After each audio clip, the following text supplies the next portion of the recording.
bulletproof pa yon. Sa ulo na nagpapagang balita.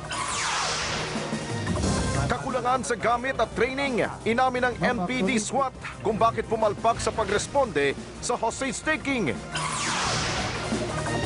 Pag-upo ni DILG Secretary Jesse Robredo sa komiteng nag-iimbestiga sa pumalpak na hostage-taking, inulan ng batikos. Halos 700,000 senior citizen, posibleng may tsipwera sa pensyon ng gobyerno. Exclusive! Magkapatid na menor de edad na naulila sa ina, ginahasa ni Lolo. Chris, ipinagdadamot nga ba ang anak kay James Yap? Ang sagot ng Star of All Media, tutukan. At ang inaabangang Star Magic Ball, ihahatid namin live.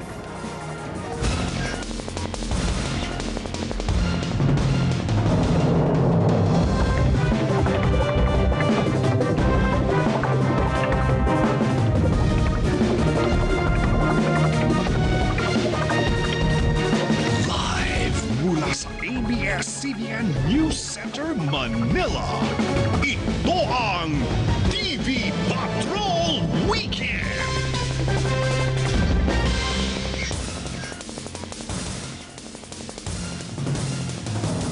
Magandang gabi Pilipinas, kami mga patrol ng Pilipino. Nagbabalita at naglilingkod sa inyo saan man sa mundo.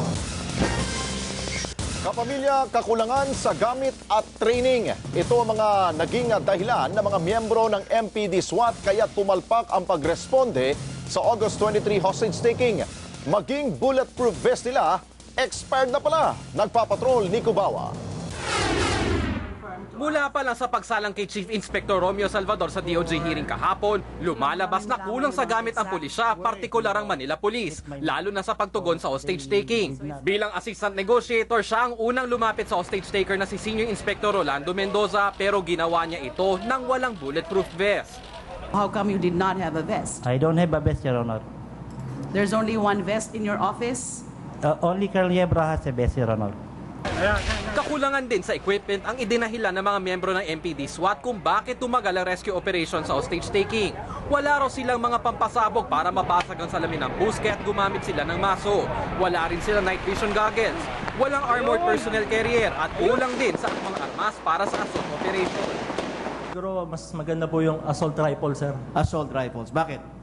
Kasi po maliit lang po siya na hindi po katulad nung A1 na barrel yung mga ginagamit po namin nung panahon pa po kasi nung Vietnam War rin, sir. Alanganin din daw ang kanilang bulletproof vest na bukod sa expired na ay hindi akma para sa M16 na ginamit ng hostage taker. Yung mga sinushoot naming best, hindi na kami ganong kasure na bulletproof pa yon. Lumalabas din na kulang sa training ang ilang pulis na nagsasanay lang gamit ang sariling pera.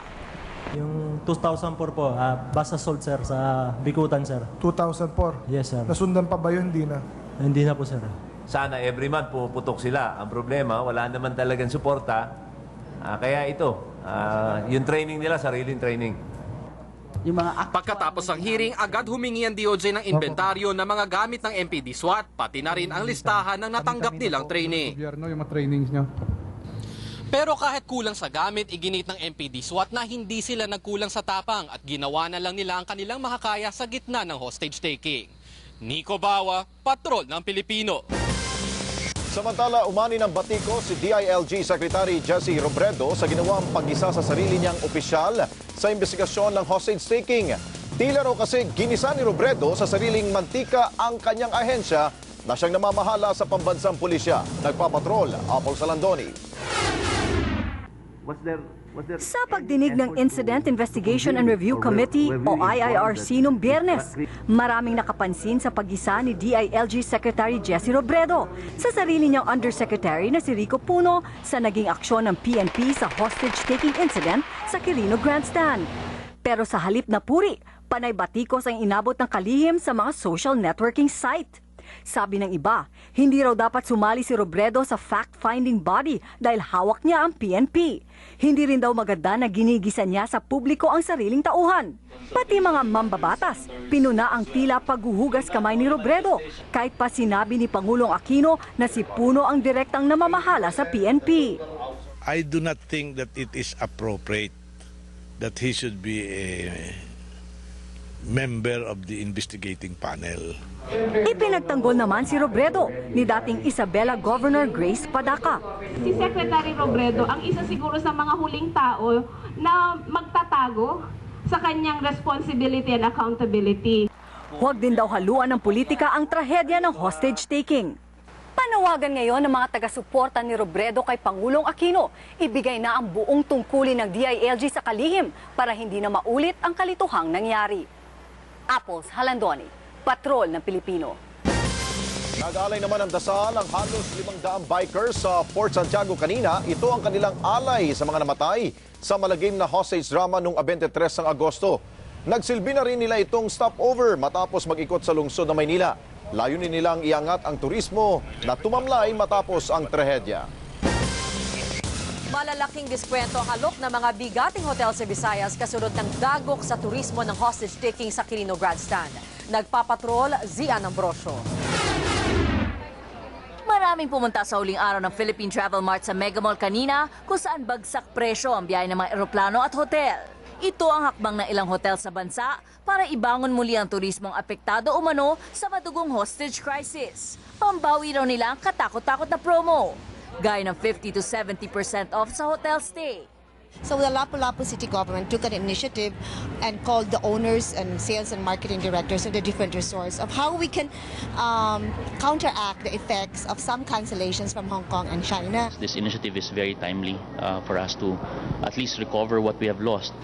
Ang ilang resort naman sa Boracay, target maengganyo ang European tourists. Pero para sa General Manager ng Shangri-La Hotel sa Pilipinas, hindi na raw kailangan ng mga diskwento para makaakit ng hotel guests. We are welcoming a fairly big Chinese delegation at Makati Shangri-La tomorrow. I think the life goes on, business goes on. Tingin naman ng presidente ng travel agency sa bansa, kailangan lang daw ipaliwanag sa mga turista na isolated case ang trahedya sa Quirino Grandstand. Umaasa naman ang mga travel agencies na ma-lift na ang travel advisory ng Hong Kong sa Pilipinas. At kung mangyari ito, unang iimbitahan ng Hong Kong at international media sa ipinagmamalaki nating magagandang isla sa bansa. Zian Ambrosio, Patrol ng Pilipino. 3 miyembro ng Abu Sayyaf ang napatay ng mga pulis kanina sa Sulu. Kabilang dito ang kapatid ng leader ng bandidong grupo. Kaya naman, agad itinaas ng PNP at AFP Western Command ang full alert status sa Mindanao. Nagpapatrol, Shara Zambrano. Nagpapatrolya ang isang grupo ng mga pulis sa Maimbong Sulu, dakong 1:00 ng madaling araw kanina nang paputukan sila ng isang grupo. Walang nasaktan sa mga pulis pero 3 ang napatay nila. Lumalabas na mga miyembro ang mga ito ng bandidong grupong Abu Sayyaf. Kinilala ang mga napatay na suspect na sina Al-Najir Jihani, Magdal Basal at Abdul Gafur Jumdail na nakababatang kapatid ng mataas na leader ng Abu Sayyaf na si Gumbahali Abu Jumdail alias Abu Pula o Dr. Abu. Dahil dito inilagay ng PNP sa full alert ang buong Mindanao dahil sa posibleng pag-resback ng bandidong grupo. Medyo malalaking tao po itong na huli natin. Para naman po sa safety ng mga ibang elemento na hindi pa nakakalam sa incident and baka silang gantihan.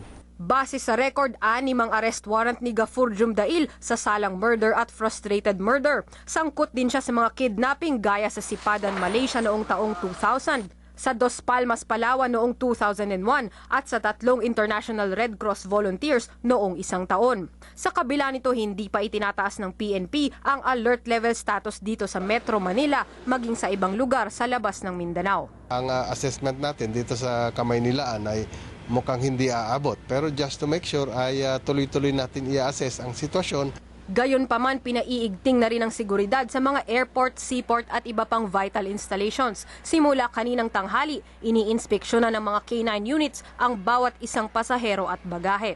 Shara Zambrano, Patrol ng Pilipino. Sa harap ng pagtaas ng bilang ng mga nagkakadengue, patuloy ang defogging ng MMDA.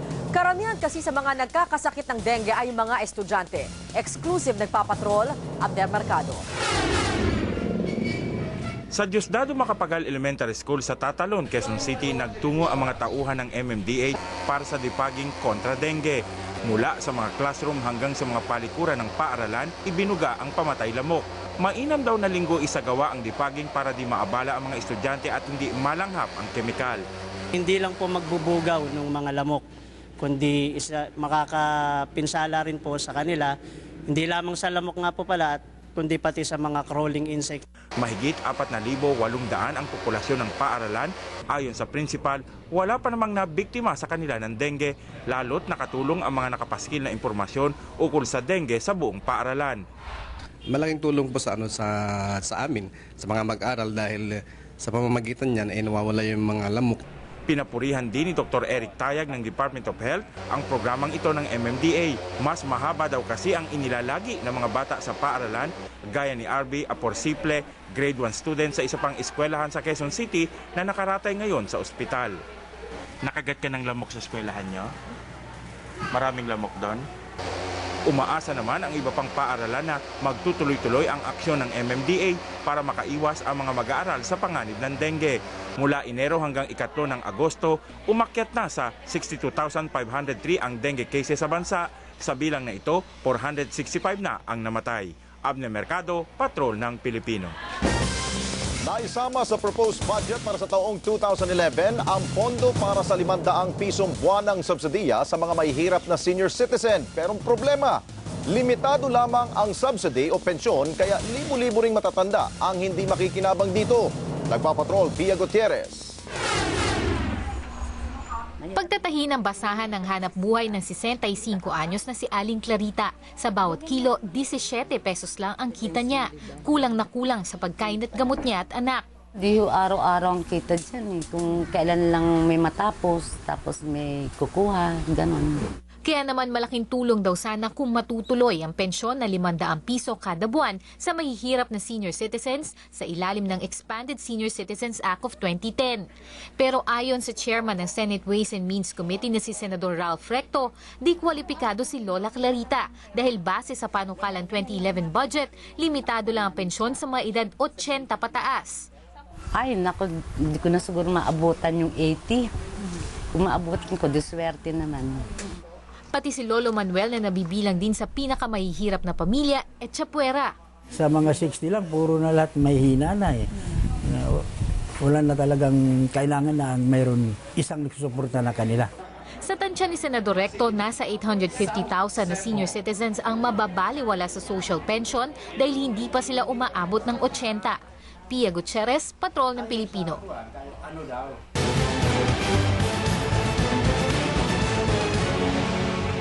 Isang 79 anyos na lolo ang nanghalay umano sa 2 menor de edad na naulila sa ina. Ang masaklap, posibleng nabuntis pa ang isa sa mga biktima ni lolo. Exclusive nagpapatrol, Francis Falve. Noong isang taon, pumanaw ang nanay ng 13 taong gulang na si Nina at 5 taong gulang na si Donna. Nasa Taguig ang kanilang ama at walang kasama sa bahay sa Laguna ang magkakapatid. Hindi pa man nakakabangon sa trahedya, ginahasa naman ng 79 anyos na kapitbahay na si Jose Mendoza ang musmos na si Donna.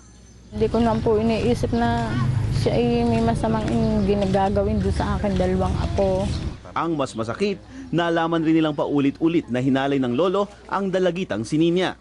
Nalikan niya po ako.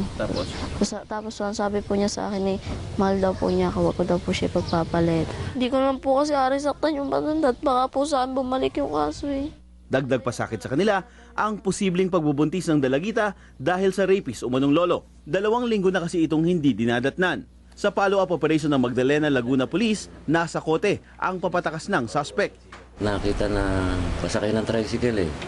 Siguro nakatunog na nagreklamo dito. Nahuli man, todo tanggi pa rin si Mendoza sa mga akusasyon. Ako ay tinuturo nila, wala naman po akong kasalanan, ay nasa kanila po na ang decision po nila. Kakasuhan na siya ng 5 kaso ng rape at grave threats ng pulisa. Francis Polbe, Patrol ng